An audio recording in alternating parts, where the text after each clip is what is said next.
The bass from the speakers vibrated through the floorboards of Nina's loft as I pressed my back against the exposed brick wall, trying to make myself smaller in the crowd of bodies celebrating my 25th birthday.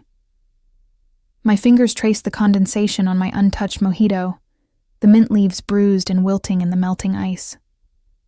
I'd never been comfortable at parties, especially ones thrown in my honor, where expectations hung in the air like the string lights Nina had draped across the industrial ceiling beams.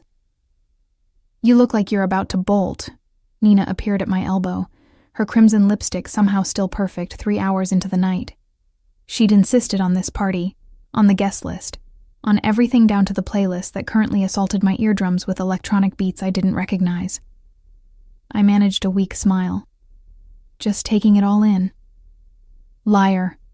She clinked her glass against mine with enough force to slosh liquid over the rim. "You hate this. But I promise, you'll thank me later." Her eyes sparkled with the kind of mischief that usually preceded one of her matchmaking schemes. "There's someone I want you to meet. Henrique Castro. Remember I mentioned him?" The name meant nothing to me, though Nina had been dropping it casually into conversation for weeks. Something about antiquities, about business connections, about how we'd be perfect together. In that infuriating way people with happy relationships always assumed compatibility could be engineered. "Nina, I'm really not—" "He's here." She cut me off, scanning the crowd. "Somewhere. I specifically invited him for you. Trust me on this one, Gabby." Before I could protest further, she was swallowed by the throng of guests, leaving me alone again with my dying mojito and the familiar weight of social anxiety settling across my shoulders like a heavy coat. I pushed off from the wall, navigating toward the terrace where the night air might offer some relief from the press of bodies and the cloying sweetness of perfume mixed with alcohol. The terrace was blessedly empty, the city sprawling below in a tapestry of lights that blurred together like watercolors. I gripped the railing, inhaling deeply, tasting exhaust and distant rain on the cool October air. This high up, the street noise faded to a gentle murmur, almost peaceful compared to the chaos inside. "Running away from your own party?" The voice froze me in place. I knew that voice, had spent a year trying to forget its particular timbre, the way certain syllables caught just slightly in the back of his throat. I turned slowly, hoping I was wrong, knowing I wasn't. Hugo Abreu stood in the doorway, backlit by the party beyond, looking exactly as he had the last time I'd seen him, when I'd found him in our shared apartment with someone else. His sandy hair still fell across his forehead in that calculated, casual way. His smile still carried that boyish charm that had first attracted me, and his presence still made my stomach twist with a complicated mix of anger and something uncomfortably close to the ghost of old feelings. "What are you doing here?"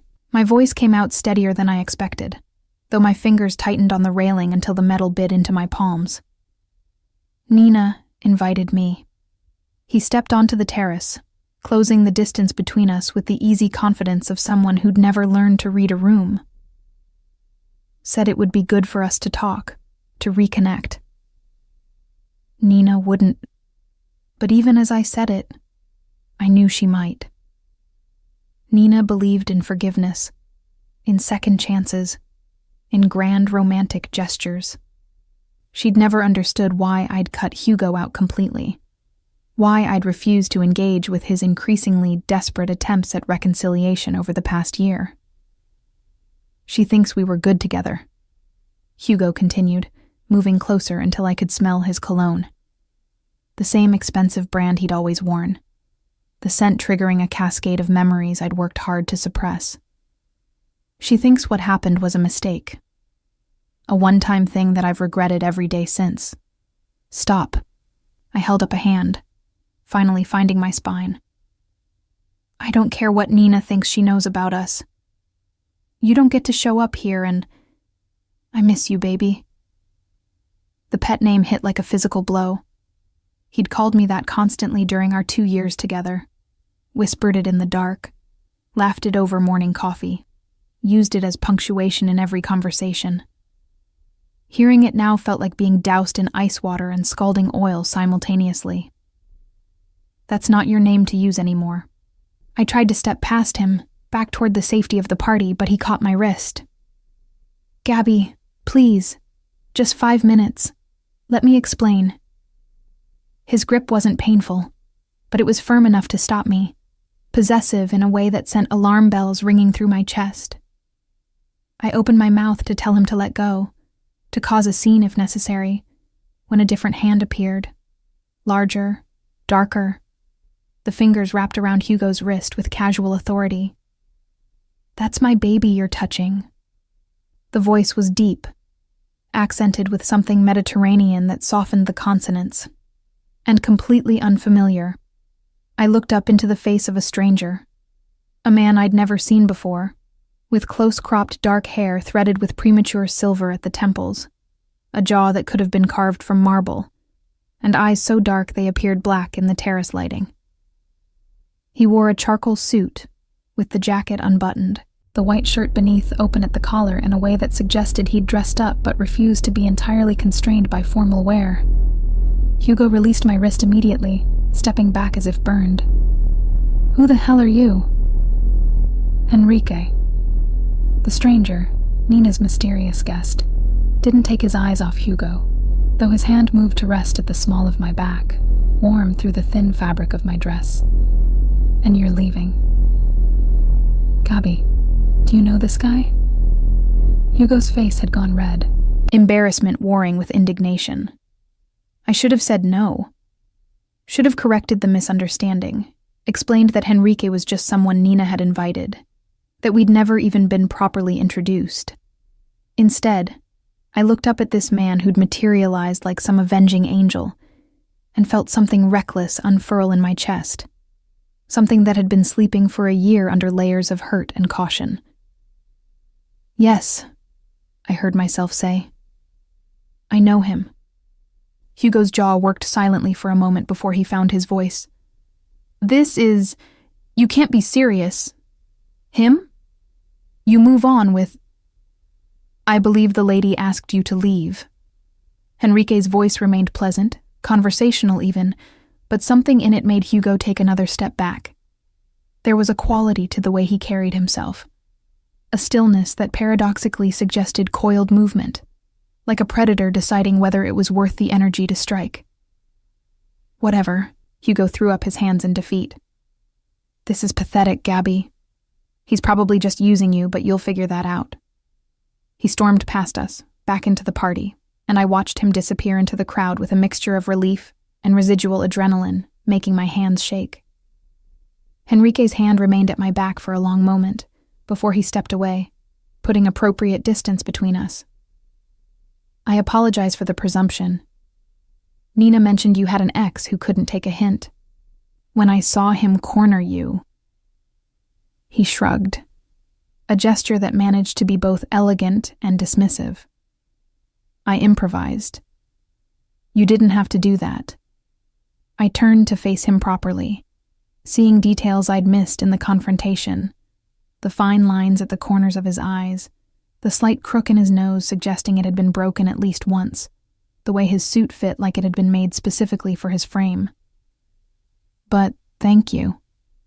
My pleasure. His mouth curved in a smile that didn't quite reach his eyes, which were studying me with an intensity that should have been uncomfortable, but somehow wasn't. Though I suspect I may have complicated your evening. My evening was already complicated. I found myself smiling back, that reckless feeling growing stronger. Something about the way he'd handled Hugo, the casual authority of his intervention, had awakened something in me that I'd thought Hugo had killed, a willingness to take risks, to step outside my carefully maintained comfort zone. So tell me, Enrique Castro, do you make a habit of rescuing women from their exes at parties? Only when the woman in question looks like she'd rather face a firing squad than have a conversation. He moved to stand beside me at the railing, looking out over the city rather than at me. And only when said ex doesn't understand that no is a complete sentence. We stood in comfortable silence for a moment, the party noise a muted backdrop to the night. I studied his profile, trying to reconcile Nina's description of him as mysterious and intense with the man who'd just defended me without making me feel weak or incapable.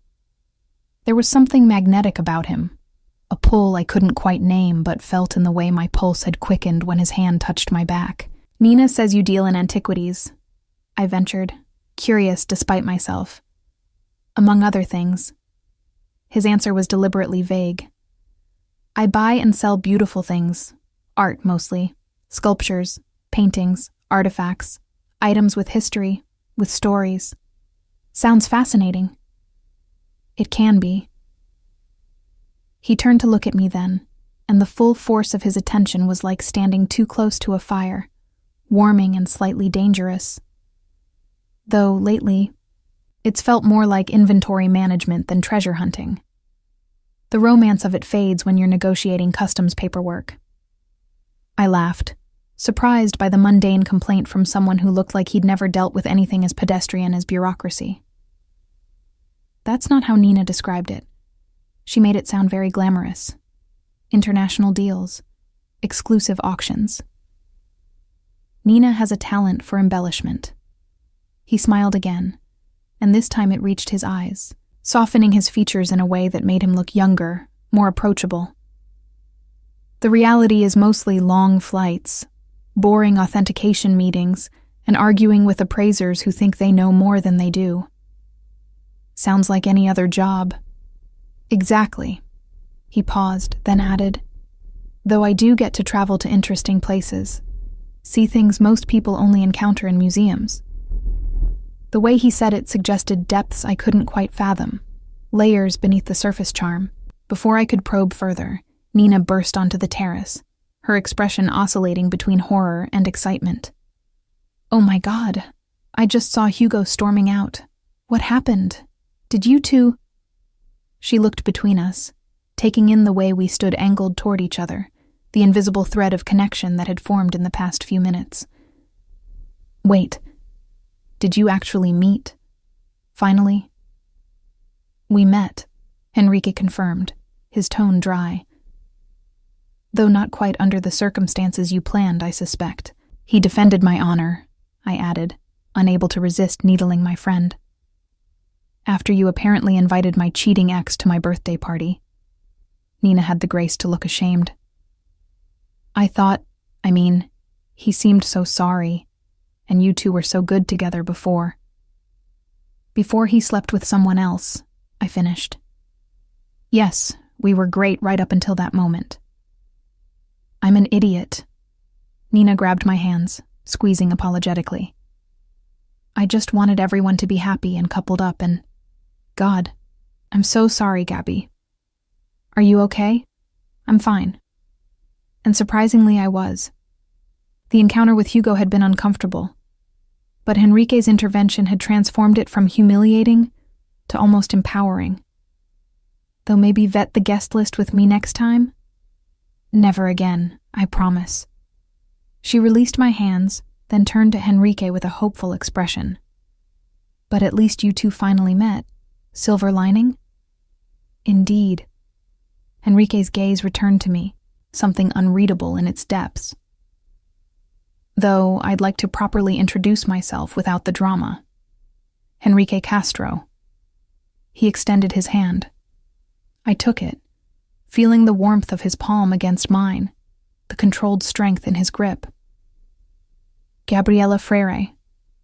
Though apparently you already knew that." "Nina may have mentioned you.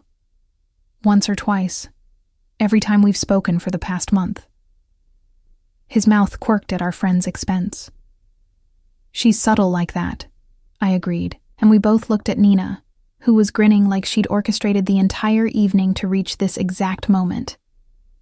"Okay, I'm going to leave you two alone now," she announced. "Try not to do anything I wouldn't do." She winked and disappeared back inside, leaving us alone on the terrace once more. The silence that followed wasn't awkward exactly, but it was charged with something I couldn't quite name.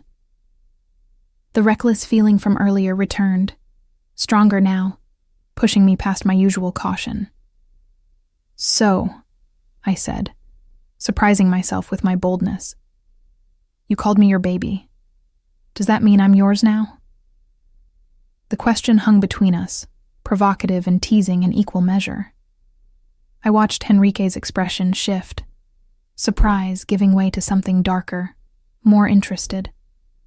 When he spoke, his voice had dropped half an octave, intimate despite the space between us. Not yet. He stepped closer, close enough that I could see the individual threads of silver in his hair, smell the subtle cologne that was nothing like Hugo's, something with cedar and smoke, expensive but understated. But I could try to earn that title, if you'd let me. My heart was doing complicated things in my chest, beating too fast and too hard. This wasn't like me. I didn't flirt with strangers, didn't respond to obvious lines with anything but polite deflection. But there was something about Henrique, about the way he'd defended me without making me feel diminished, about the directness of his interest that made me want to step outside my usual patterns. How would you earn it? I asked, my voice barely above a whisper. Dinner. He said it simply, as if offering a meal rather than everything that might come after. Tomorrow night, somewhere quiet where we can actually talk without... He gestured vaguely toward the party. All this.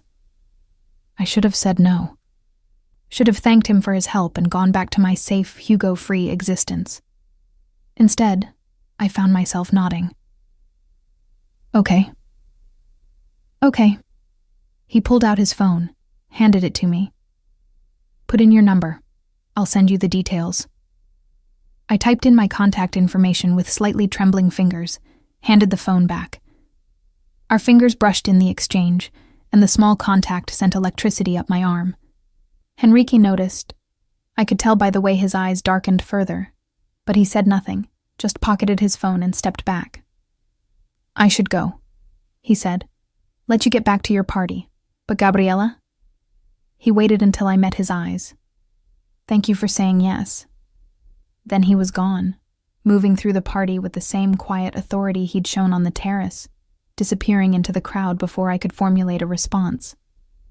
I stood alone, my mojito forgotten and completely melted, trying to process what had just happened. I'd come to this party dreading every moment, had been cornered by my ex, and had somehow ended up with a dinner date with a man who made my pulse race just by looking at me. Nina appeared at my side again, vibrating with barely contained excitement. Oh my God, what did he say? Are you seeing him again? Did he ask you out? I knew you two would be perfect. Nina, I cut her off gently. Thank you. For inviting him. I gestured helplessly. All of it. She squealed and pulled me into a hug that nearly lifted me off my feet. This is going to be amazing. I can feel it. Henrique is exactly what you need. Someone who won't let you hide. Who'll... Remind me later that I agreed to this, I interrupted.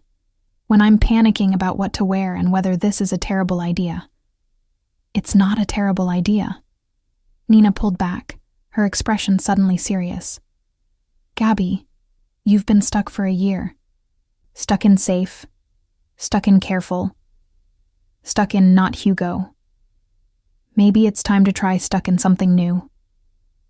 I looked back toward the terrace door, half expecting to see Henrique there, watching.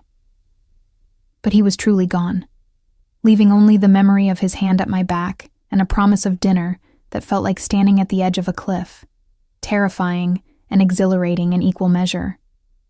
Tomorrow night, I thought. Tomorrow night, I would let myself fall. I woke the next morning to sunlight streaming through my bedroom curtains and the disorienting sensation that the previous night had been a vivid dream. My phone sat on the nightstand, silent and accusatory, and I reached for it with the kind of dread that comes from knowing you've done something reckless while sober. 3 missed calls from Nina. 2 texts asking if I was alive and whether Henrique had contacted me yet. 1 message from an unknown number that made my stomach flip. Good morning, Gabriela. Dinner reservation at 8 p.m.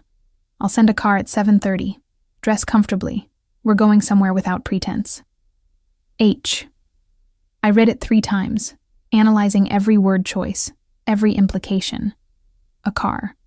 Not I'll pick you up, but I'll send a car, which suggested a level of formality that contradicted the dress comfortably instruction. And that sign-off? Just the initial? As if I'd know exactly who H was despite having met him only hours ago. My finger hovered over the reply button for a full minute before I typed, "Looking forward to it." His response came immediately. "As am I." I set the phone down and stared at my ceiling, trying to reconcile the cautious person I'd been for the past year with the woman who'd flirted with a stranger and agreed to dinner without knowing anything substantial about him. Nina had mentioned his business, something about antiquities and art, but the details were vague, and that way people describe things they didn't fully understand themselves. The day passed in a blur of second-guessing and wardrobe changes. By 7 o'clock, I'd settled on dark jeans, a silk blouse in deep emerald, and the leather jacket I'd bought during a rare moment of retail therapy after the Hugo breakup. Comfortable, but intentional. Casual, but considered. At precisely 7:30, my building's intercom buzzed. "Miss Frere, your car has arrived." I grabbed my purse and headed downstairs, expecting perhaps a town car or a sedan. What waited at the curb was a sleek black Mercedes with tinted windows, and a driver in a charcoal suit who opened the rear door with practiced efficiency. "Good evening, Miss Frere. Mr. Castro asked me to ensure your comfort. There's water in the console if you'd like." I slid into the leather interior, feeling immediately out of my depth. This wasn't a casual dinner car. This was the kind of vehicle that transported people to important meetings, to exclusive events, to lives I'd only seen in movies. The driver pulled smoothly into traffic, navigating the city streets with the confidence of someone who knew exactly where he was going. We drove for 20 minutes, leaving the familiar neighborhoods behind for an area I recognized but rarely visited. The waterfront district where old warehouses had been converted into expensive lofts and exclusive restaurants. The car pulled up in front of a building with no visible signage, just a single door flanked by subtle lighting. "Mr. Castro is waiting inside," the driver informed me, coming around to open my door. I stepped out into the cool evening air, nerves and anticipation warring in my chest. The door opened before I could knock, revealing a small vestibule and a narrow staircase leading up. At the top, Enrique stood silhouetted against warm light, dressed in dark pants and a white shirt with the sleeves rolled to his elbows. The first time I'd seen him in anything approaching casual. "Gabriella," he smiled, descending to meet me halfway. "Thank you for trusting me with such vague instructions. I figured if Nina vouched for you, you probably weren't planning to murder me," I said, then immediately regretted the dark humor. His laugh was genuine, transforming his face from intimidating to almost boyish. "Nina's vouching is worth its weight in gold, then. Come, I hope you're hungry." He led me up the stairs to a private dining room that took my breath away. Floor-to-ceiling windows overlooked the harbor, where boats bobbed gently in their slips, and the city lights reflected on dark water. A single table was set for 2, intimate without being claustrophobic, and soft music played from hidden speakers, something instrumental that I couldn't quite place. "This is..." I struggled for words that wouldn't sound inadequate. "This is beautiful." "It's one of my favorite places in the city," Enrique said, pulling out my chair. "The chef is a friend. When I explained I wanted somewhere we could actually talk, he offered the private room." I sat, watching as he moved to the other side of the table with an easy grace that suggested he was comfortable in his body, comfortable in spaces like this. A server appeared. The chef himself, I realized, based on his whites, and the familiar way he greeted Enrique. "Bruno, this is Gabriella. Gabriella. Bruno Machado, the magician who will be feeding us tonight." "A pleasure," Bruno said warmly. "I've prepared a tasting menu if that suits. Small courses, opportunity to talk between, unless you have dietary restrictions I should know about." I shook my head, still processing the casual intimacy of the whole arrangement. This wasn't a restaurant reservation. This was a favor between friends, a level of access that suggested Henrique moved through the world with doors opening before he even approached them. The first course arrived. Scallops with some kind of citrus reduction that tasted like summer and the sea combined. We ate in silence for a moment, and I tried not to feel self-conscious under Henrique's periodic glances. "So," he said finally, setting down his fork, "tell me about Gabriela Freire. What do you do when you're not attending birthday parties and fending off exes?" "I work at a museum," I said, grateful for the familiar territory of professional discussion. "Conservation department. I restore damaged paintings mostly. Renaissance through early modern. It's meticulous work, lots of magnification and chemical analysis and patience." His eyebrows rose with what appeared to be genuine interest. "That's fascinating. So you understand art, understand history embedded in objects." "I understand how pigments degrade over time, how varnish yellows, how canvas contracts and expands with humidity."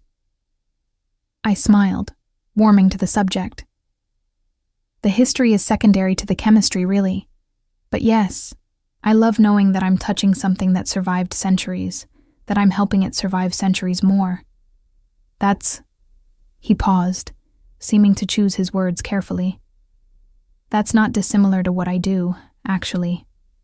Preservation through acquisition, making sure important pieces end up in hands that will care for them." "Nina said you deal in antiquities?" "Art, primarily. Paintings, sculptures, decorative objects from estate sales, private collections, occasionally auction houses."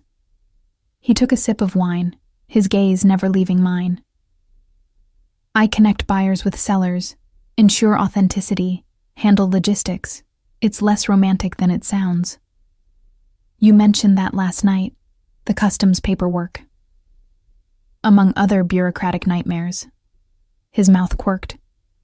"Though I won't bore you with the intricacies of import regulations." The second course arrived, some kind of fish with delicate herbs that I couldn't identify but tasted incredible.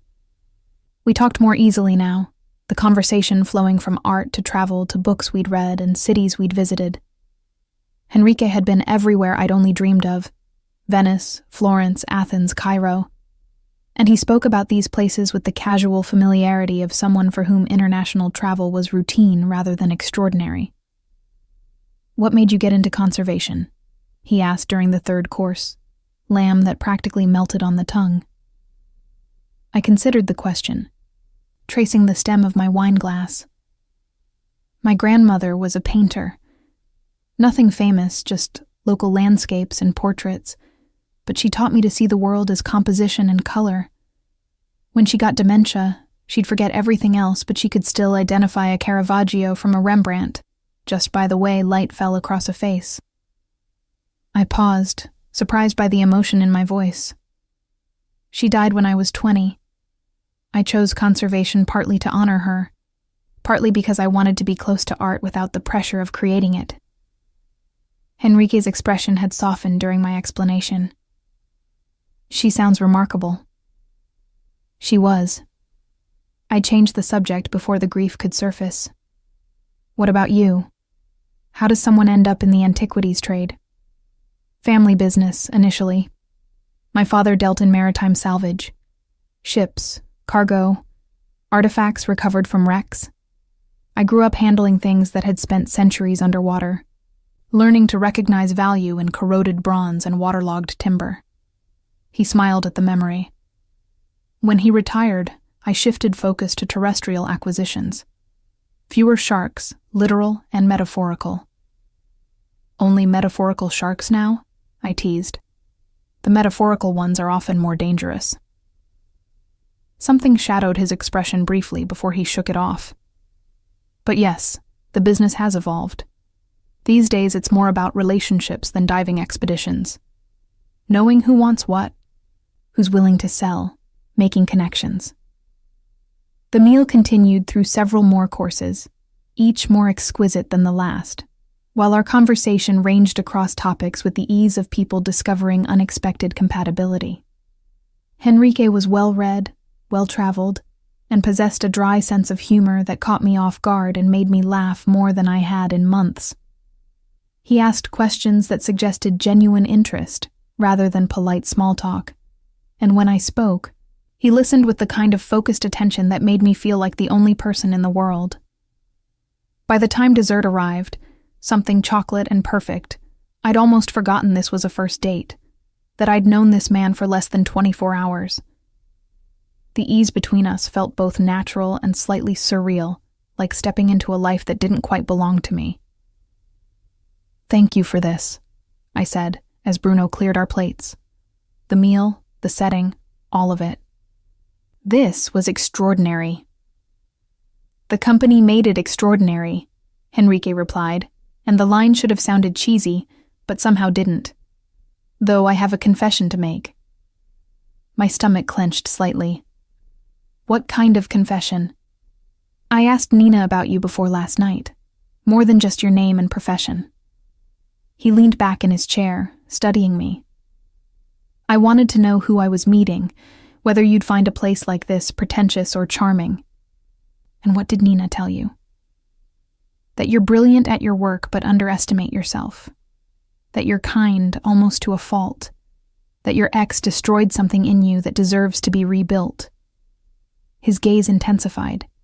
"That you're worth the effort of rebuilding it." I didn't know what to say to that.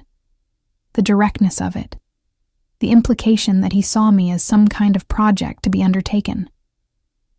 Before I could formulate a response, his phone buzzed on the table.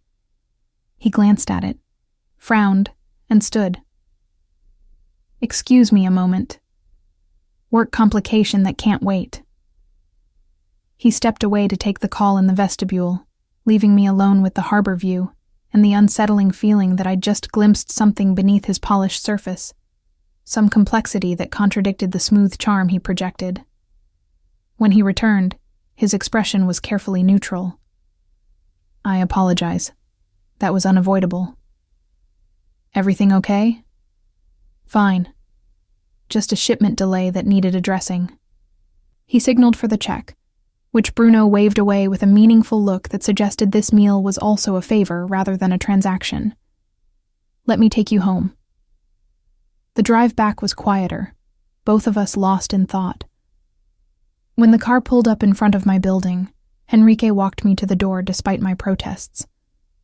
"Thank you again," I said, suddenly awkward now that the evening was ending. "I had a wonderful time." "As did I." He stepped closer, and my breath caught. For a moment I thought he might kiss me, but instead he took my hand and raised it to his lips. An old-fashioned gesture that should have felt ridiculous, but instead felt intimate. "May I see you again?" "Yes," I whispered, my pulse racing at the contact. "Good." He released my hand slowly. "I'll call you."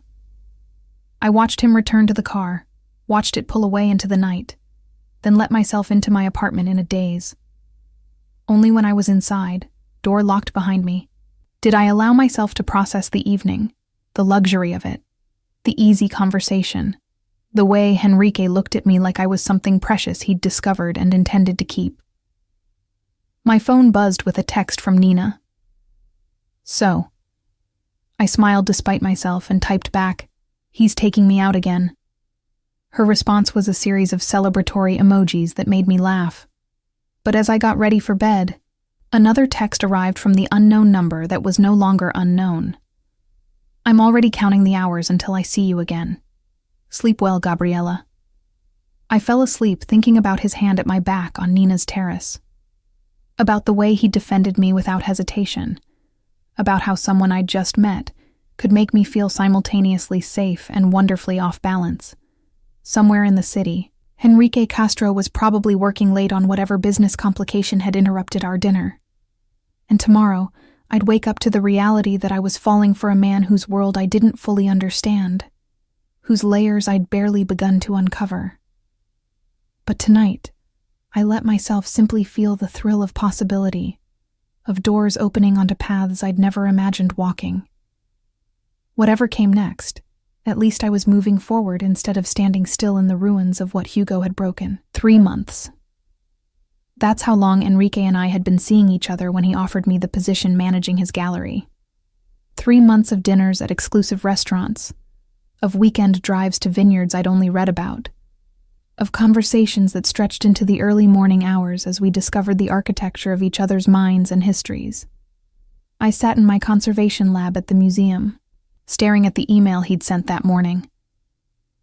I'm opening a legitimate gallery space downtown. Acquisitions, exhibitions, public viewings. I need someone with your eye, your expertise, your integrity. The position is yours if you want it. We can discuss details over dinner tonight. The offer was generous, double my current salary, benefits, and the opportunity to work with pieces that rarely saw museum walls. It was also complicated by the fact that we were sleeping together, that the lines between professional and personal had long since blurred into something I couldn't quite map. That's quite the frown for someone looking at a Baroque masterpiece. I looked up to find my supervisor, Dr. Marta Silva, standing in the doorway. She'd mentored me since I'd started at the museum, had taught me everything I knew about varnish removal and canvas restoration. Sorry, just thinking.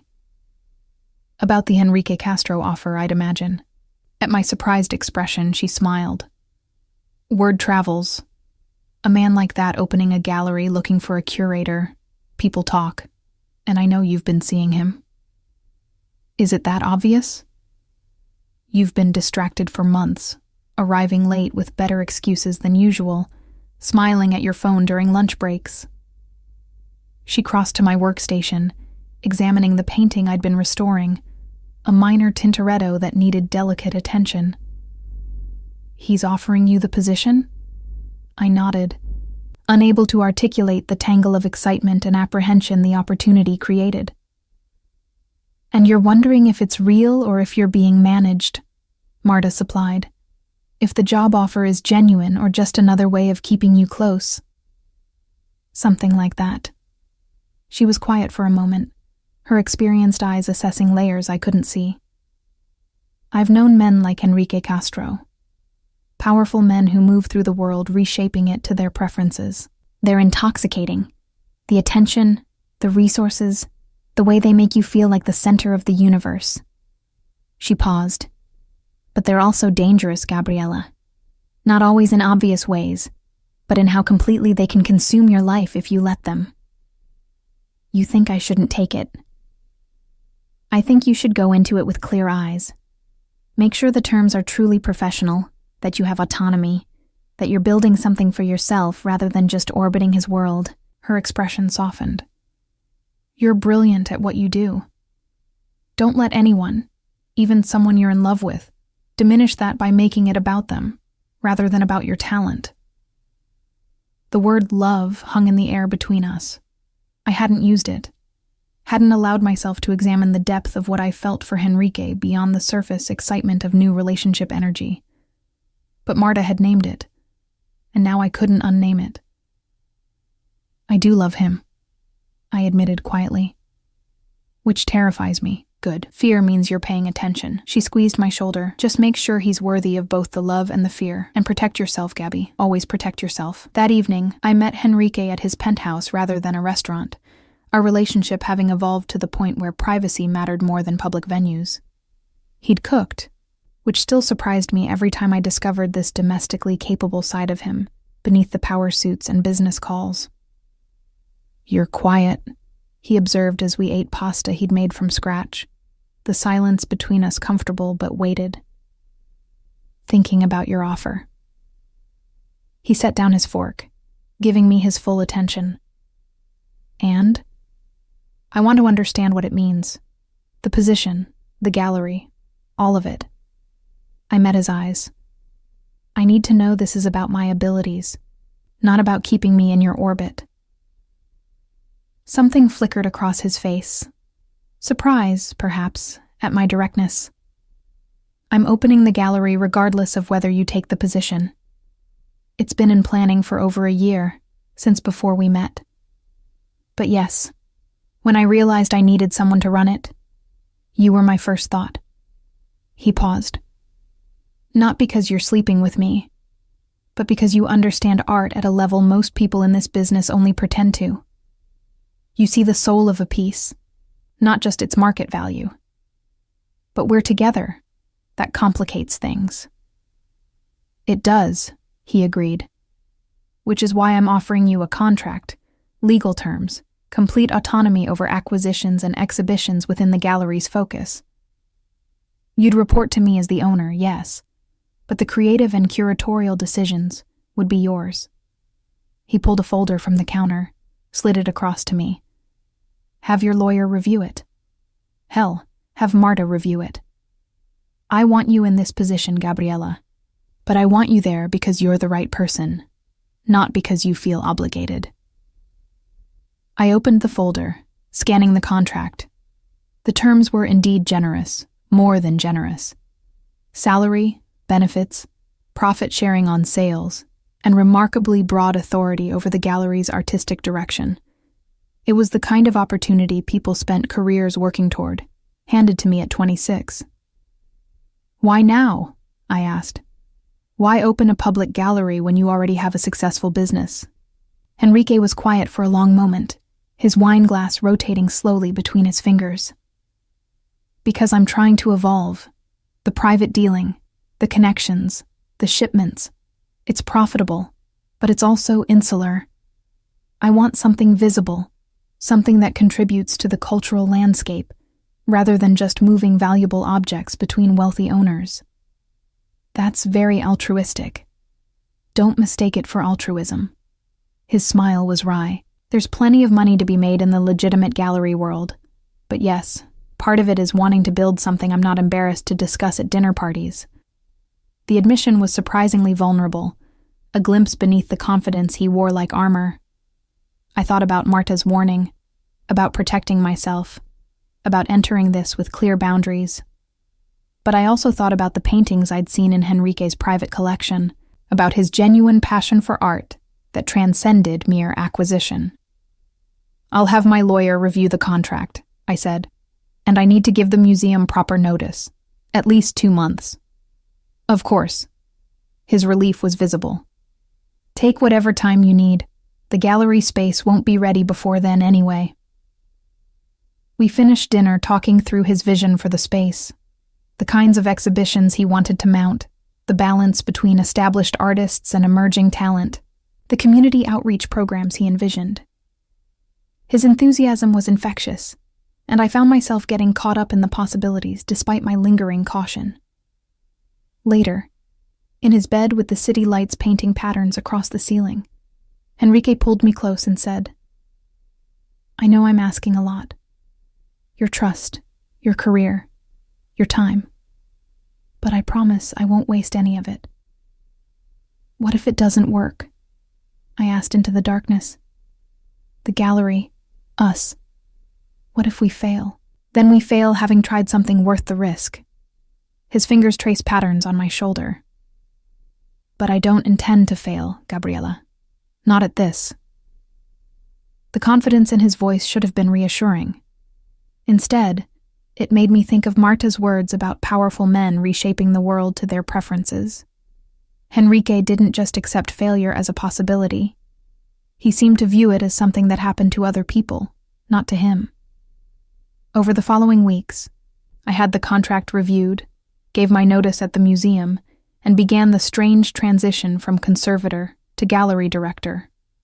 Henrique involved me in every decision, the space selection, the renovation plans, the initial acquisition strategy. It felt collaborative, equal, like we were building something together, rather than me simply executing his vision. But there were moments that gave me pause. Like when a piece I wanted to acquire for the opening exhibition suddenly became available despite the owner having refused to sell for years. Or when permits that typically took months materialized in days. Henrique had connections, influence that extended into areas I didn't fully understand, and he wielded that influence casually, as if doors opening before him was simply the natural order of things. How do you do it? I asked one evening, as we reviewed floor plans for the gallery. Make the impossible happen so easily? He looked up from the blueprints, something unreadable in his expression. Relationships, mostly. I've spent years building a network of contacts, people who owe me favors or want to be owed favors in return. It's currency, Gabriella. Just a different kind than money. What kind of favors? Introductions, mostly. Access to collections, to auctions, to opportunities. He smiled, but it didn't quite reach his eyes. Nothing sinister, if that's what you're asking. But I hadn't been asking about sinister until he mentioned it, and now the question hung between us like smoke. What exactly did Henrique's network entail? How deep did his influence run? And what would happen if I ever needed to extract myself from his world? I pushed the thoughts aside, focusing instead on the tangible excitement of the gallery taking shape. We hired staff, planned our inaugural exhibition, sent invitations to collectors and critics whose names I'd only seen in art journals. My days were full in ways they hadn't been at the museum, the work challenging and creative and completely absorbing. It was 3 days before the gallery's opening when I finally met someone who made all my suppressed concerns crystallize into something I could no longer ignore. I was at the gallery space, overseeing the installation of paintings, when a man I didn't recognize walked through the unlocked door. "Can I help you?" I asked, putting myself between him and a Modigliani worth more than my apartment building. "I'm looking for Henrique Castro." The man's accent was thick, Eastern European, and his suit was expensive, but worn in a way that suggested he lived in it, rather than just wearing it. "You are the girlfriend, yes? Gabriella?" "I'm the gallery director," I corrected, unease prickling along my spine. "And we're not open yet. You'll need to come back next week." "I think Henrique will want to see me now." He pulled out his phone, dialed, and after a brief exchange in a language I didn't understand, handed it to me. "He wants to talk to you." I took the phone cautiously. "Henrique?" "Gabriella, everything's fine. This is Alexi, an old associate. Let him into my office, please. I'll be there in 10 minutes. "You have an office here? Since when?" "Since I'm the owner and occasionally need private space to conduct business. Top floor, east corner. The key is in your desk drawer." His tone was patient but firm. "Please, just trust me on this." I wanted to argue, to demand explanations, but the installation crew was watching, and Alexi was standing too close for comfort. "Fine. 10 minutes. I led Alexi upstairs to an office I hadn't known existed, furnished with a desk and chairs and nothing personal. A space clearly designed for transactions rather than occupancy. He settled into one of the chairs without invitation, and I stood by the door, arms crossed. "You are very protective of his things," Alexi observed with what might have been amusement. "This is good. Henrique values loyalty." "I'm protective of the gallery's assets," I corrected. "And you still haven't explained what you want." "That is between me and Henrique," he smiled, revealing gold teeth that seemed deliberately ostentatious. "But do not worry, pretty lady. I am not here to cause problems, just to collect what is owed." Before I could ask what that meant, Henrique appeared in the doorway, his expression controlled, but cold in a way I'd never seen. "Alexi, I thought we had an understanding about unannounced visits. The understanding was payment by end of month. Month is ending tomorrow." Alexi stood, all pretense of friendliness evaporating. "You have what I came for?" "Of course." Henrique moved to the desk, unlocked a drawer I didn't have a key to, and withdrew a thick envelope. "As agreed. Count it if you'd like." Alexi took the envelope, thumbed through what appeared to be a substantial amount of cash, and nodded. "Always a pleasure doing business with you, Henrique." He glanced at me. "Take care of him, gallery lady. He is valuable man." Then he was gone, leaving Henrique and me alone in the office. The silence stretched uncomfortably until I found my voice. What was that? Payment for a shipment he facilitated. Nothing concerning. Cash? In an envelope? That's how legitimate business works? Henrique's jaw tightened. Some associates prefer discretion. It's not illegal, Gabriela. But it's not exactly transparent either. I moved closer to the desk, to him. What aren't you telling me about your business? About the connections you use to make the impossible happen? He sighed, the careful control slipping to reveal something like resignation. My father's maritime salvage operation wasn't entirely above board. Some of the cargo he recovered had questionable provenance, and I inherited those connections along with his legitimate contacts. He met my eyes. I've spent the last decade trying to separate myself from that world, building the legal side of the business, but I can't completely sever ties with people like Alexei without consequences. What kind of consequences? The kind where valuable pieces become mysteriously unavailable, where auction houses suddenly develop concerns about my bidding, where shipments get held up in customs indefinitely. His voice was matter-of-fact, as if describing weather rather than implied threats. I don't engage in his business anymore, Gabriela, but I maintain the relationships enough to keep them neutral rather than hostile. I wanted to ask more about what exactly his father had been involved in, about how deep those connections ran, about whether the gallery was truly separate from that world or just a more palatable face of the same enterprise. But the opening was in 3 days. Critics and collectors were coming, and I'd committed myself to this path already. No more surprises, I said finally. If there are other Alexeis in your life, I need to know about them before they show up in my gallery. Our gallery, he corrected gently. And I promise, no more surprises. It was a promise he would break within the month, but in that moment, I chose to believe him. Because the alternative was confronting how thoroughly I'd entangled myself with a man whose world had depths I hadn't even begun to measure. And I wasn't ready for that confrontation yet. The gallery's opening was a triumph that felt hollow beneath the surface. Critics praised the exhibition I'd curated, a careful balance of established names and emerging artists, thematically centered around transformation and preservation. Collectors made acquisitions totaling more than I'd dreamed possible for a first show. Henrique moved through the crowd with easy charm, introducing me as the brilliant mind behind the vision, and I played my part perfectly. Gracious, knowledgeable, the consummate professional. Only Nina noticed the tension I carried in my shoulders, the way I flinched when Henrique's hand settled at my waist. She cornered me near the champagne table during a lull in conversations. Okay, what's wrong? You should be glowing right now, and instead you look like you're waiting for something terrible to happen. I glanced around, confirming we were out of earshot. Have you ever looked up Henrique's business?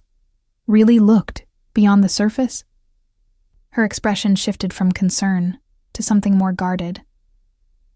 Gabi, I introduced you to him knowing exactly who he is.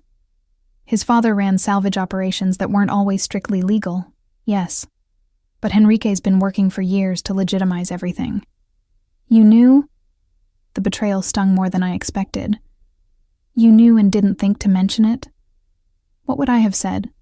Hey, the guy who rescued you from your ex has complicated business connections? You wouldn't have given him a chance. She squeezed my arm. Look, I know Henrique. Have known him for 5 years. He's been nothing but honorable in every interaction I've witnessed. Whatever you've discovered, talk to him about it. Before I could respond, a commotion near the entrance drew our attention. Hugo stood in the gallery doorway, clearly drunk, his tie askew, and his eyes wild with the kind of rage that comes from too much alcohol and wounded pride. There she is, he announced loudly enough to silence nearby conversations. My ex playing art dealer with her MAFIA boyfriend's dirty money. Henrique materialized beside me with frightening speed, his expression a cold mask I'd only glimpsed once before, when Alexei had shown up unannounced. You need to leave. Now. Or what? Hugo lurched forward, swaying slightly. You'll have me killed? Isn't that what guys like you do? Make problems disappear? I felt the attention of the entire gallery focusing on us, phones emerging to capture the scene, and my carefully constructed professional evening disintegrating into public drama. Hugo, please. Please what? Pretend you're not sleeping your way into a career? His laugh was bitter, cruel. I know what this is, Gabby. I know what he is. And everyone else should know too, before you help him launder more money through fake art sales. The accusation hung in the air, ridiculous, but damaging simply by being spoken. Henrique's hand tightened on my waist, and I felt the coiled tension in him, saw in his eyes the calculation of someone deciding between violence and restraint.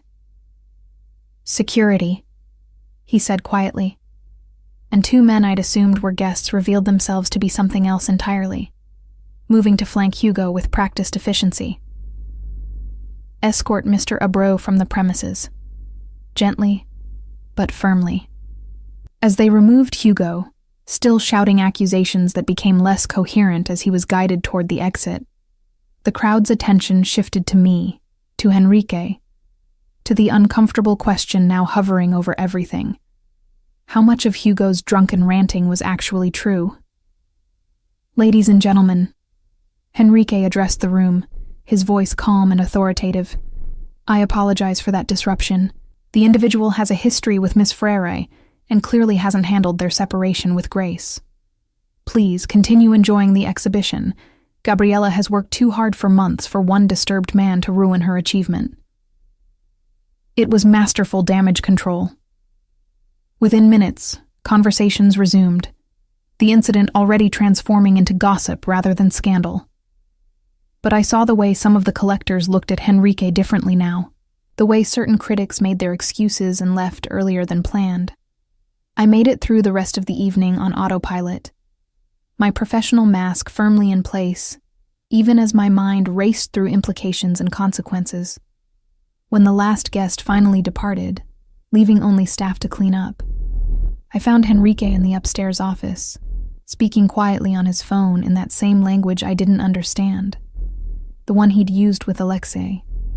He ended the call when I entered, his expression unreadable.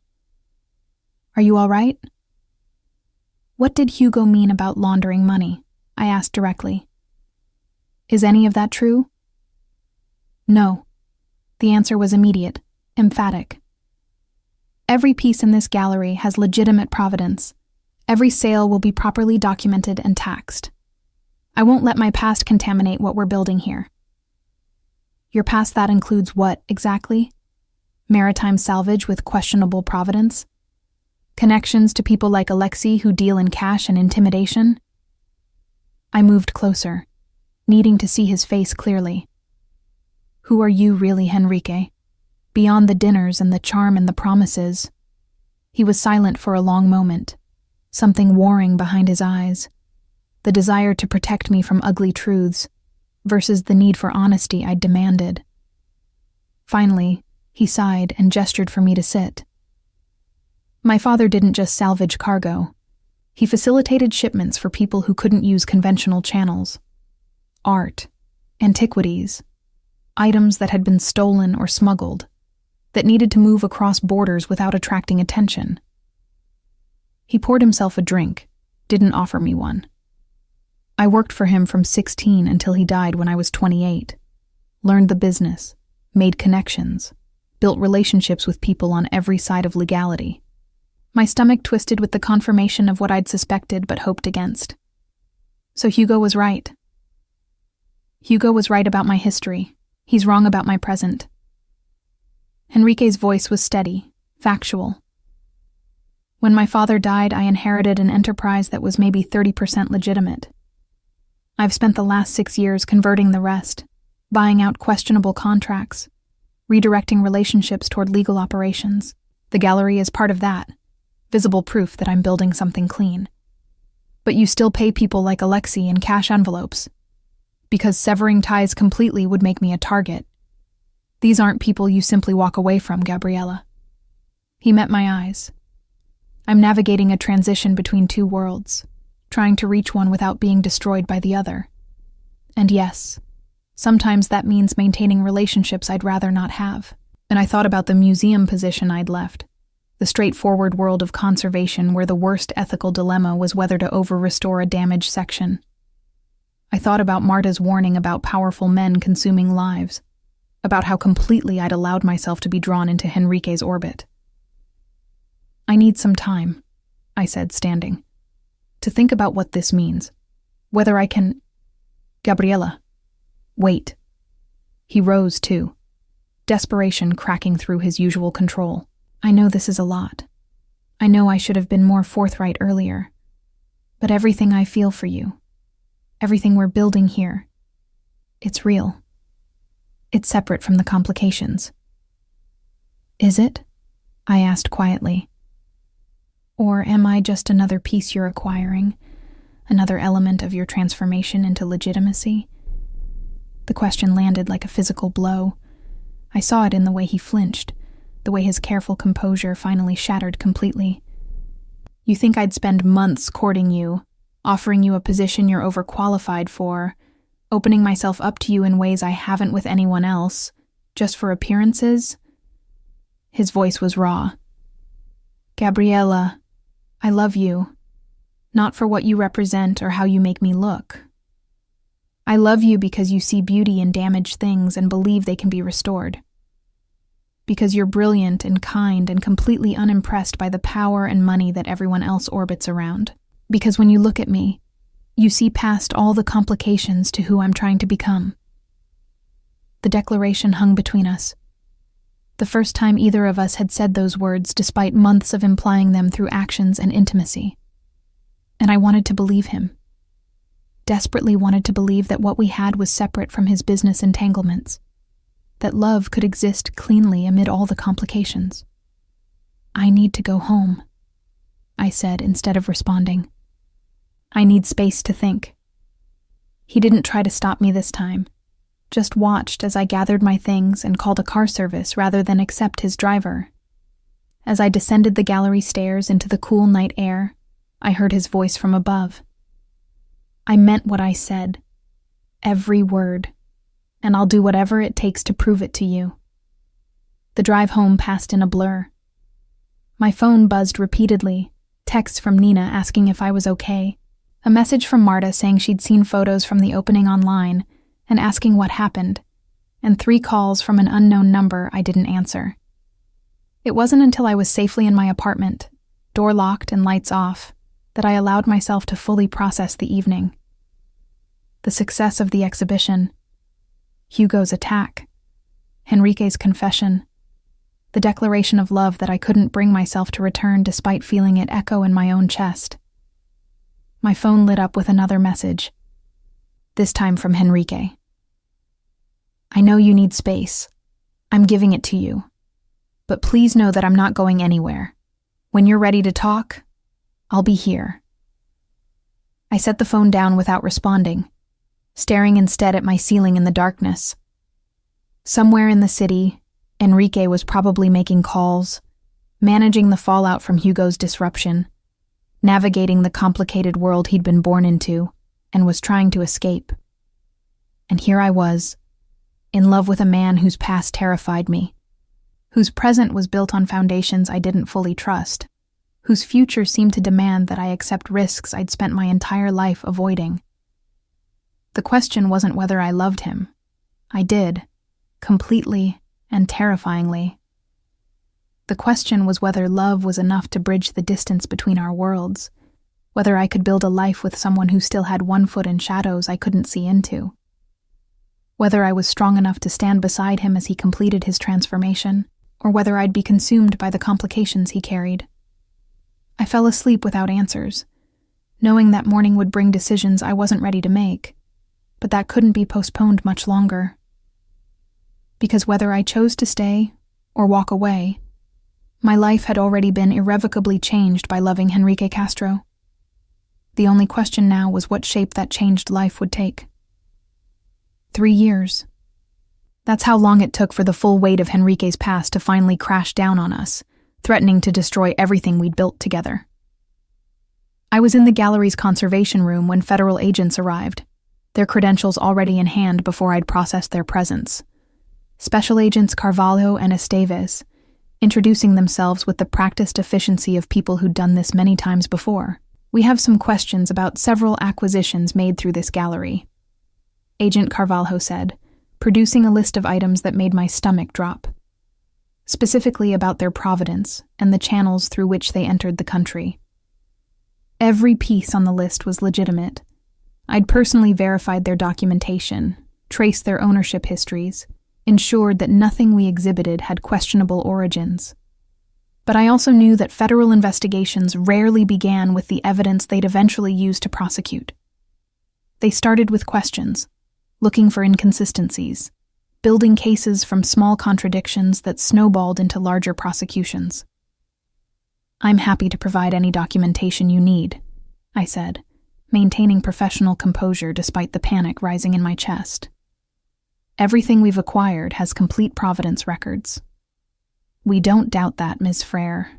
Agent Esteves' smile didn't reach her eyes. We are more interested in the network that facilitated these acquisitions, the contacts who connected sellers with buyers, who arranged international shipping, who navigated customs procedures with unusual efficiency.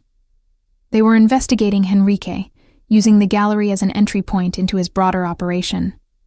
I saw it clearly now. The careful way they phrased questions about contacts and networks, the interest in logistics rather than the art itself. I need to call our lawyer, I said, reaching for my phone. Of course. We'll wait. Agent Carvalho settled into a chair with the patience of someone who had all day. The lawyer arrived within the hour, a sharp woman named Teresa Abreu, who'd been on retainer since the gallery opened, specifically for situations like this. She reviewed the agent's warrant, then advised me in terse whispers before addressing them directly. My client will cooperate fully with documentation requests. However, questions about business relationships and third-party contacts should be directed to Mr. Castro himself. Ms. Frere's role is curatorial. She authenticates and exhibits art. She's not involved in the acquisition logistics you seem interested in. It was true, technically. I deliberately stayed separate from that side of the business, focusing on the artistic integrity of exhibitions rather than the mechanics of how pieces arrived. But I wasn't naive. I knew Henrique's contacts facilitated our acquisitions, knew that his network extended into areas that federal agents found interesting. After 3 hours of careful questioning and document copying, the agents finally left with promises to return and warnings about the consequences of withholding information. The moment the door closed behind them, I called Enrique. They were here, federal agents, asking about acquisitions and your contacts. I know. His voice was tight, controlled. They visited my office an hour ago. I'm with lawyers now. Don't talk to anyone else about this, Gabriela. Not Nina, not former colleagues, no one until we understand the scope of their investigation. What did you do? The question emerged harsher than intended. What triggered this? I don't know yet, but I promise you, everything we've acquired for the gallery is completely legitimate. Whatever they're investigating, it's about my other operations, not what we've built together. But that distinction felt meaningless when federal agents were questioning me, when the gallery I'd poured 3 years of my life into was being used as evidence against the man I loved. When I finally got home that evening, exhausted and terrified, I found Nina waiting in my building's lobby. I saw it on the news, she said without preamble. Federal investigation, your gallery, Henrique's name mentioned. Gabi, what the hell is happening? I led her up to my apartment, poured us both wine I desperately needed, and told her everything. The agent's questions, Henrique's past that I'd learned 3 years ago, the complicated web of relationships he'd been slowly extricating himself from.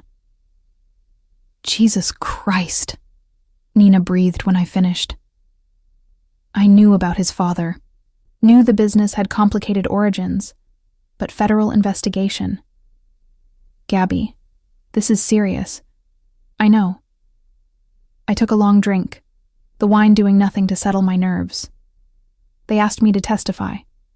Informally, through implications, but clearly, they want me to provide information about Enrique's contacts, his acquisition networks, everything I've witnessed over the past 3 years. And will you? The question hung between us, complicated by every dimension of my relationship with Enrique. I loved him, had built a career with him, believed in his transformation from his father's legacy to something legitimate. But I'd also seen glimpses of the world he was connected to, heard conversations in languages I didn't understand, witnessed transactions that made me uncomfortable even when assured of their legality. I don't know, I admitted. If he's actually done something illegal, if people have been hurt. But if he hasn't? If this is just federal overreach, looking for crimes that don't exist? Nina leaned forward, her expression intense. Gabby, you need to decide what you believe about him. Not what's convenient or safe, but what you actually think is true. Because that decision is going to define everything that comes next. Over the following weeks, the investigation intensified. More agents, more questions, more documents subpoenaed. Enrique was cooperative but guarded, providing what was requested while revealing nothing beyond the minimum required. I watched him navigate interrogations with the same calm he brought to business negotiations, never losing his composure even as the pressure mounted. The gallery suffered collateral damage. Some collectors withdrew their pieces, concerned about association with an ongoing federal investigation. Critics who'd praised our exhibitions now questioned the legitimacy of our acquisitions. Staff members grew nervous, uncertain whether their employment would survive whatever outcome the investigation produced. Through it all, Enrique remained steadfast. He never asked me to lie, never pressured me to withhold information, never even suggested that my testimony should be anything other than completely truthful. That integrity, visible even under the most intense scrutiny, reinforced my belief that his transformation was real, that the man I loved was genuinely different from his father's legacy. It was during one particularly aggressive questioning session, where agents implied that my cooperation could mean the difference between prosecution and immunity, that I made my decision, not based on what was safe or politically wise, but on what I believed to be true. Enrique Castro has spent 3 years building legitimate business operations, I told the agents clearly, my voice steady despite the fear churning in my stomach. Every acquisition I've witnessed has been properly documented and legally obtained. I've personally verified the provenance of every piece in our gallery. If his past involves questionable activities, I can't speak to that. I didn't know him then. But I can testify to his present, and his present is completely above board. The agents weren't pleased with my statement, but it was truthful, and truth had weight, even when it didn't serve their purposes. Over the next several months, I provided testimony, documentation, and verification of the gallery's operations. I sat through depositions where hostile lawyers tried to trip me into contradicting myself, tried to imply that my relationship with Enrique compromised my objectivity. Ms. Frere, isn't it true that Mr. Castro offered you this position specifically because you were involved romantically? That he's essentially buying your silence about questionable business practices? No. I met the lawyer's eyes steadily, drawing on reserves of strength I didn't know I possessed. Enrique offered me this position because I have a master's degree in art conservation, 6 years of experience authenticating Renaissance through modern paintings, and a reputation for integrity that he needed for a gallery focused on legitimate acquisitions. Our personal relationship developed separately from our professional one, and I've maintained ethical standards regardless of that relationship.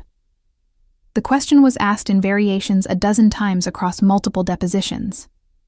Each time, I answered with the same unwavering consistency, not because I was protecting Enrique, but because it was the truth. I'd built something real at the gallery, something that existed independent of his complicated past, something worth defending on its own merits. Enrique attended every deposition he was permitted to, sitting in the back of the room with his lawyers, his expression carefully neutral. But I could see the tension in his shoulders, the way his hands occasionally clenched and released, the subtle signs of stress that only someone who knew him intimately would recognize. During breaks, we'd steal moments together in courthouse hallways or conference room antechambers. He'd pull me into quiet corners, checking that I was holding up under the pressure, apologizing for subjecting me to this scrutiny. "You have nothing to apologize for," I told him during one such moment, my hand finding his and squeezing tightly. "You didn't create this situation deliberately, and I'm choosing to stand here, choosing to testify to what I know is true. That's my decision, not something you're forcing on me." "I love you," he said, the words rough with emotion he rarely showed in public. "Whatever happens, whatever they decide, I love you, and I'm grateful beyond words that you're here." "I love you too," I whispered back, "and we're going to survive this. Together." It became our mantra through the long months of investigation. Together. Whatever the outcome, we'd face it together. The investigation also revealed things I hadn't known about Henrique's transformation. Through subpoenaed documents and testimony from his associates, I learned the full extent of what he'd sacrificed to legitimize his operations. Relationships severed, lucrative deals abandoned, entire revenue streams cut off because they couldn't withstand legal scrutiny. He'd been quietly dismantling his father's empire for years, piece by piece, replacing questionable operations with clean alternatives, even when it cost him significantly. "Did you know he turned down a $50 million acquisition last year?" Teresa, our lawyer, mentioned during one strategy session. The piece was authenticated, legally available. Everything checked out except the broker had ties to Eastern European organized crime. Henrique walked away from the deal entirely rather than engage with that network, even though it would have been completely legal. I hadn't known. Henrique had never mentioned it, had never used his sacrifices as evidence of his transformation. He'd simply done the work quietly, consistently, year after year, not for recognition, but because it was the right thing to do. That revelation strengthened my testimony in the final depositions.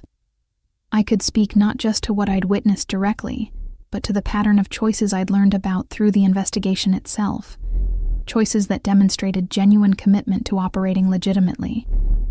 8 months after the investigation began, the federal prosecutor finally announced their decision.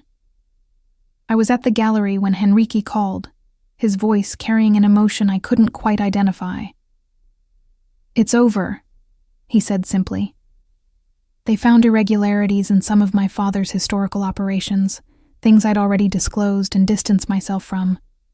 But there's insufficient evidence of ongoing criminal activity. They're not pursuing charges. The gallery is cleared completely. They verified that everything we've done is legitimate." Relief washed over me so intensely that my knees actually buckled.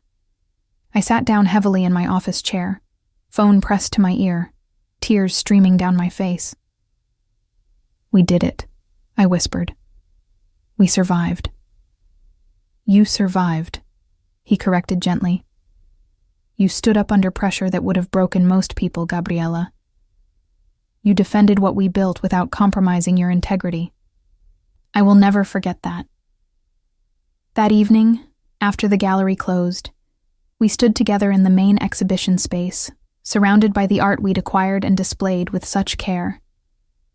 The space felt different now, not just a gallery but a testament to transformation, to the possibility of building something clean from complicated origins.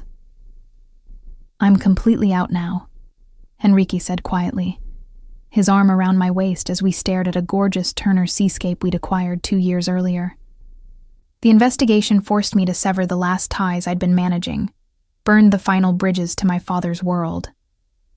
Every contact from that life is gone. It's just the legitimate business now. Just this, just us, just what we've built together. "How do you feel about that?" I asked, leaning into his warmth. He was quiet for a long moment, and when he spoke, His voice carried a lightness I'd never heard before. Free. Lighter than I've felt in years. Maybe ever. Like I've been carrying weight I didn't even realize was there until it was finally gone. I turned to face him, seeing the truth of his words written in the relaxed set of his shoulders, the genuine peace in his expression. The investigation, for all its terror and stress, had completed what he'd been working toward for years. Full, undeniable separation from everything his father had built. So what now? I asked, echoing the question I'd posed years ago in this same space. Now we rebuild, he said, his hands coming to rest on my shoulders. The gallery's reputation not only survived, but might actually be stronger for having undergone federal scrutiny. We have clients who stood by us, contacts who remained loyal through everything. We have a foundation that's been tested and proven solid. He paused, his eyes holding mine with an intensity that made my breath catch. And we have each other. That's what matters most. Enrique. I know we've talked about the future in abstract terms, he interrupted gently. About building something lasting, about commitment. But these past 8 months, watching you maintain your integrity while still standing beside me, watching you defend what we've built without ever compromising yourself, I've never been more certain of anything. My heart was pounding now, anticipation mixing with the residual adrenaline of the past months. Certain of what? That I want to spend the rest of my life with you, he said simply. Not because you're convenient, not because you make me look legitimate, but because you see who I actually am, both the darkness I came from and the light I'm trying to become. And you love me anyway. You make me want to be worthy of that love. Tears were streaming down my face again, but these were different from the earlier tears of relief. These came from something deeper, from the recognition that we'd not only survived crisis, but had been transformed by it. I love you, I whispered. Completely. Even when it terrifies me. Even when it's complicated. I love you. He pulled me close, holding me with a tenderness that contradicted his powerful frame. We stood there in the quiet gallery, surrounded by centuries of art that had survived wars and revolutions and the simple passage of time, and I felt something settle into place, a certainty that whatever came next, we'd face it together. The investigation was over. The gallery had been vindicated. Enrique's transformation was complete and verified. And we had emerged from the crucible with our relationship not just intact but stronger, forged in the kind of pressure that either destroys or tempers into something unbreakable. We'd chosen unbreakable. As we locked up the gallery that night, walking out into the cool evening air hand in hand, I thought about all the complications that had brought us here. The chance meeting at Nina's party, the protective lie that had started everything, the gradual revelation of Enrique's past, and now this final test that had proven the authenticity of his transformation. Thank you, Enrique said as we walked toward his car, his voice carrying across the quiet street. For what? For believing in me when I gave you every reason not to. For seeing possibility instead of just risk. For loving me through all the complications. He stopped, turning to face me under the streetlights. For being exactly who you are, brilliant, brave, and uncompromising in your integrity. You make it sound like I'm some kind of hero, I said, embarrassed by the praise. I just told the truth. Exactly, he said softly. In a situation where lying would have been easier, where protecting yourself would have been justified, you told the truth. That's precisely what makes you extraordinary. We drove back to his penthouse in comfortable silence, the kind that comes from not needing to fill every moment with words.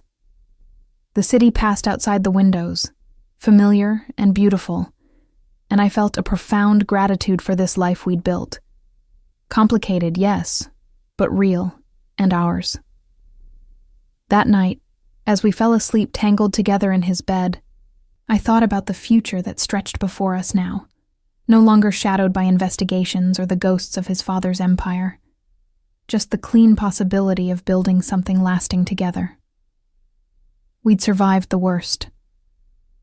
Everything that came next would be the reward for that survival, the life we'd fought so hard to protect, finally ours to enjoy without looking over our shoulders.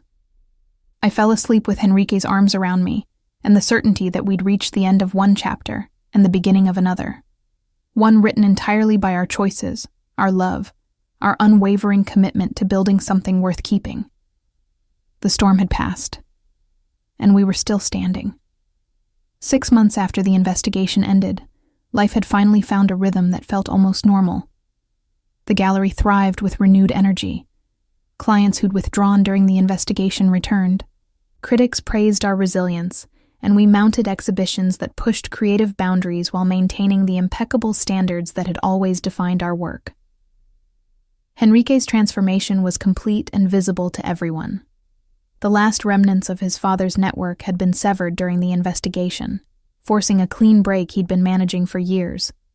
He operated now with a transparency that sometimes surprised even me. Every transaction documented, every acquisition traceable, every business relationship above reproach. We'd settled into a domestic rhythm too. Most nights, Henrique came to my apartment or I went to his penthouse, and we'd cook dinner together, discussing the day's challenges and victories with the ease of people who'd survived crisis and emerged stronger. Nina declared us disgustingly happy, with affectionate exasperation, and I couldn't really argue. It was during one of these ordinary, perfect evenings that I realized my period was late. Not just a day or two, but nearly 3 weeks. Long enough that I couldn't dismiss it as stress or irregular cycles. I stared at myself in my bathroom mirror, counting backwards through the calendar, my heart beginning to race with possibility and terror in equal measure. The pregnancy test I bought on my lunch break the next day confirmed what I'd already known with bone-deep certainty. Pregnant. The word seemed to shimmer with implications, transforming everything it touched. I sat on my bathroom floor, test in hand, trying to process the magnitude of this development. Henrique and I had discussed the future in abstract terms. Marriage eventually, maybe children someday. But this made everything suddenly, urgently concrete. How would he react? We'd been through so much together, had proven our relationship could survive external pressure. But a child was different, permanent, irreversible, a choice that would bind us together regardless of what happened to our romantic relationship. I needed to tell him. But the words felt too enormous for a casual evening conversation, too significant to just blurt out over dinner. This deserved intention, ceremony, acknowledgement of its weight. In the end, I invited him to my apartment 3 days after taking the test. My nerves stretched so tight, I felt like I might shatter at the slightest touch. I cooked his favorite meal, set candles on the small table, tried to create an atmosphere that would soften the shock of what I was about to reveal. "This is lovely," Henrique said as he arrived, taking in the setup with obvious pleasure. "What's the occasion?" "I need to tell you something," I said, my carefully rehearsed words evaporating under the intensity of the moment. "And I don't know how you're going to react, but I need you to know that I'm not trying to trap you or force any decisions. It happened, and now we need to figure out what it means." His expression shifted immediately from pleasure to concern. "Gabriella, you're frightening me. Whatever it is, just tell me." I took a deep breath, then placed the positive pregnancy test on the table between us. "I'm pregnant. About 6 weeks, I think. I just found out a few days ago." The silence that followed felt eternal. I watched emotions flicker across Henrique's face too quickly to identify.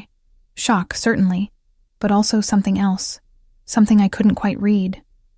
He stared at the test, then at me, then back at the test, as if it might change under observation. He started, then seemed unable to finish the sentence. "We're going to have a baby?" "I'm going to have a baby," I corrected carefully. "What you want to do about that is your choice. I'm not expecting anything specific. I know this is sudden, and we haven't planned for this. And if you need time to process, marry me." The words cut through my rambling, simple and direct. I stared at him, certain I'd misheard. "What?" "Marry me, Gabriella." He moved around the table, kneeling before me with none of his usual careful control. His hands found mine, gripping tightly. "Not because you're pregnant. I've been planning to propose for months but couldn't find the right moment after everything we went through with the investigation.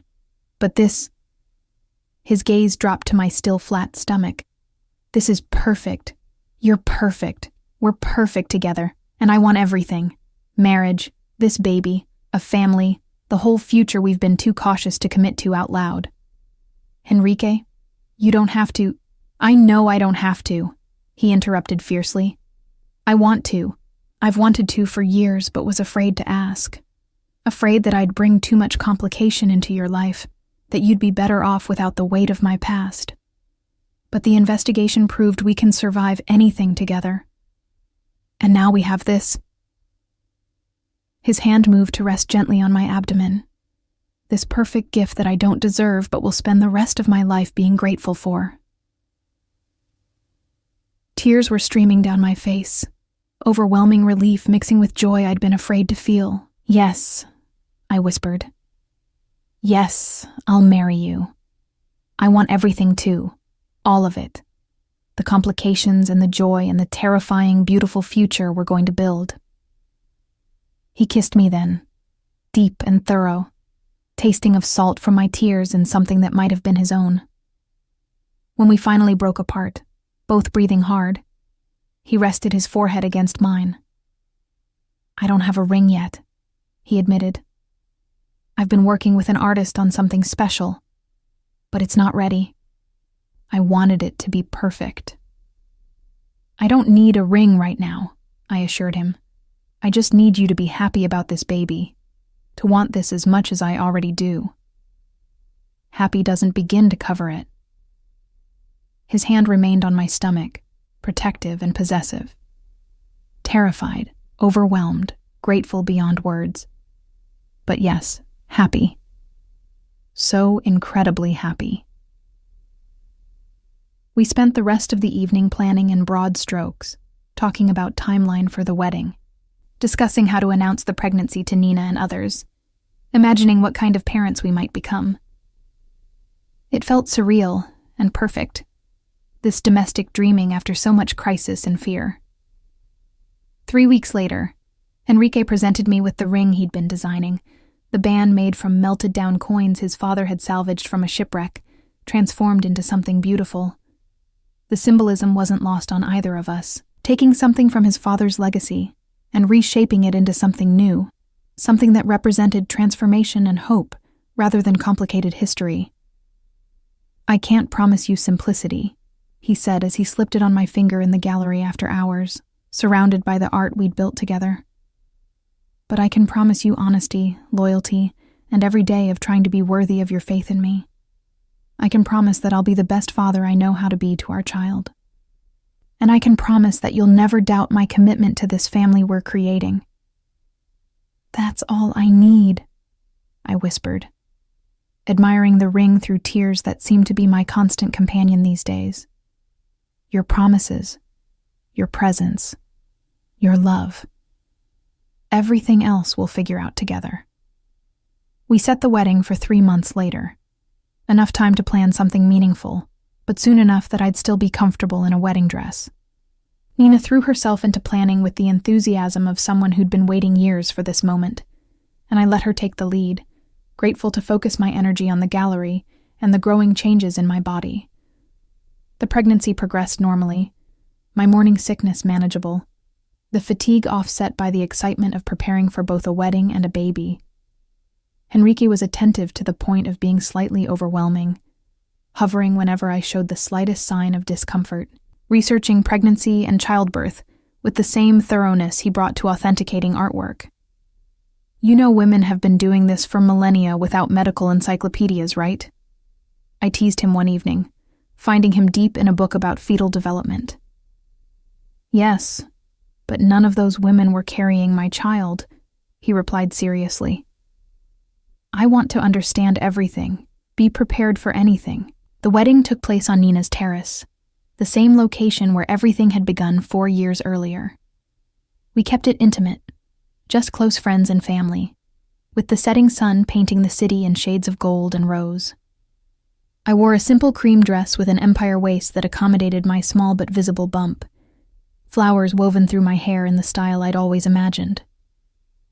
As I walked toward Henrique across that familiar terrace, I remembered the night he'd first claimed me as his, a protective lie that had transformed into the most real thing in my life. He'd said, "Not yet," when I'd teasingly asked if I was his, had promised to try earning that title. He'd earned it through years of patient transformation, through crisis that tested every foundation we'd built, through choices that prioritized integrity over expediency. And I'd earned my place beside him through faith maintained when logic argued otherwise, through truth told when silence would have been safer. "Do you remember what you asked me that first night?" Henrique murmured as we stood before the officiant, his hands holding mine. "So, now I'm yours?"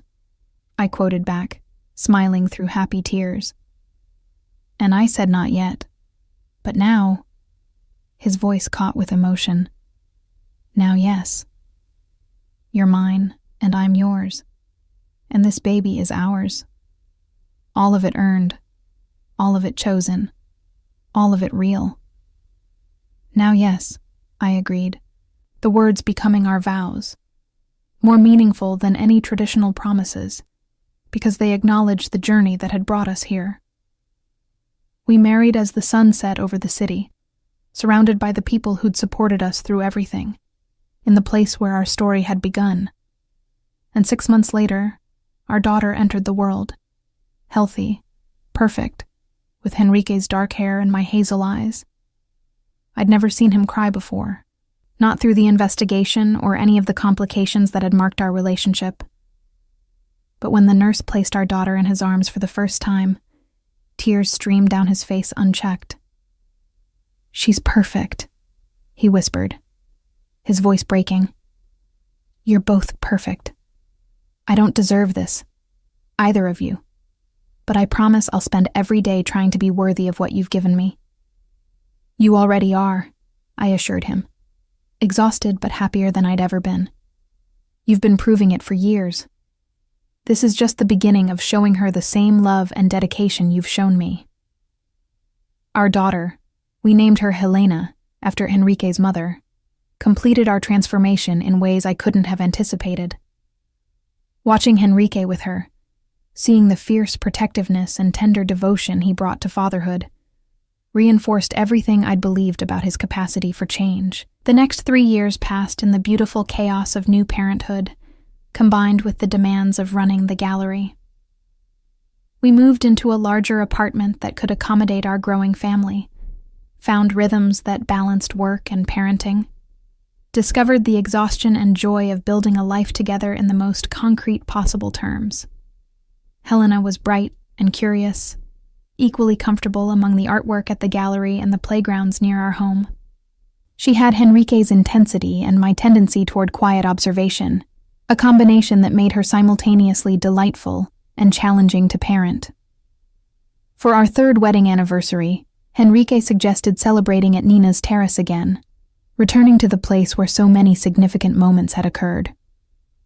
Nina enthusiastically agreed to host, and we found ourselves once again on that familiar space, but this time with Helena between us, holding both our hands as we looked out over the city. "What are you thinking about?" Henrique asked, noticing my contemplative expression. "That first night," I admitted, watching Helena point excitedly at lights below. "When you claimed me as yours to protect me from Hugo. Do you remember what I asked you?" "How could I forget?" His smile was warm with the memory. "You asked if that meant you were mine now. I thought I was in trouble the moment you challenged me like that. Knew you weren't just another beautiful woman at a party, but someone who'd change everything. I asked if I was yours now," I continued, pulling him close with my free hand while Helena explored the terrace's edge under Nina's watchful eye. And you said, "Not yet, but I could try to earn that title." He completed the memory, his arm coming around my waist. "And now?" "Now, yes," I whispered. The same answer we'd given at our wedding, the culmination of years of earning and choosing and building. "I'm yours, and you're mine, and she's ours. All of it earned, all of it chosen, all of it real, despite how impossibly it started." The music from the anniversary celebration drifted out to us. Friends gathered to celebrate not just our marriage, but the family we'd become. 3 years married, nearly 8 years since that first encounter, a lifetime of complications survived and transformed into something worth celebrating. "You know," Enrique said, pulling me closer as we watched Helena dance to music only she could hear. "That night when I called you mine to protect you from your ex, I had no idea what I was committing myself to, what kind of future that moment would create." "Regret it?" I teased, though I knew the answer. "Not for a second." His voice was fierce with certainty. Every complication, every crisis, every moment of doubt, all of it led here, to this moment, to this family. I'd do it all again exactly the same way if it meant ending up here with you. Helena toddled back to us then, demanding to be picked up so she could see the pretty lights better. Enrique lifted her easily, settling her against his hip as we all looked out over the city that had witnessed our entire journey. Standing there on the terrace where it all began, watching our daughter point excitedly at the glittering cityscape while held safely in her father's arms, I felt the perfect symmetry of our story. We'd started with a protective lie between strangers and built it into the most genuine thing in our lives. Proof that people could transform, that love could survive scrutiny, that redemption was possible even from the most complicated beginnings. "Mama, Daddy, look!" Helena's excited voice pulled us from our reflection. She was pointing at the sky where the first stars were becoming visible above the city lights. "I see them, baby," I said, my heart full to bursting with the simple, perfect moment. "We all see them," Enrique added, his arm tightening around me. The whole beautiful future stretched out before us, and standing there together, our family complete, our love proven through crisis and time, our future finally ours to write without shadows. I knew that sometimes the best love stories started with risks taken without thinking, with choices made from instinct rather than logic. Because that night when Enrique Castro had claimed me as his to protect me from my past, he'd unknowingly committed himself to a future neither of us could have imagined. And when I'd challenged him with, "So now I'm yours?" half joking, half serious, I'd unknowingly committed myself to believing in transformation, in redemption, in the possibility that people could become something better than their origins suggested. We'd both earned the titles we'd claimed that night. And standing here now, with our daughter safe between us and our love proven through every test that mattered, I wouldn't change a single moment of the complicated, terrifying, beautiful journey that had brought us here. This was our happy ending. Not perfect, not simple, but real and ours, and worth every risk we'd taken to reach it.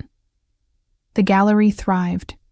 Our family grew stronger, and every day we woke up grateful for the chance encounter that had transformed both our lives, for the protective lie that had become the truest thing either of us had ever known. We'd started as strangers on a terrace. We'd become partners through crisis, and we'd emerged as a family, tested, proven, unbreakable.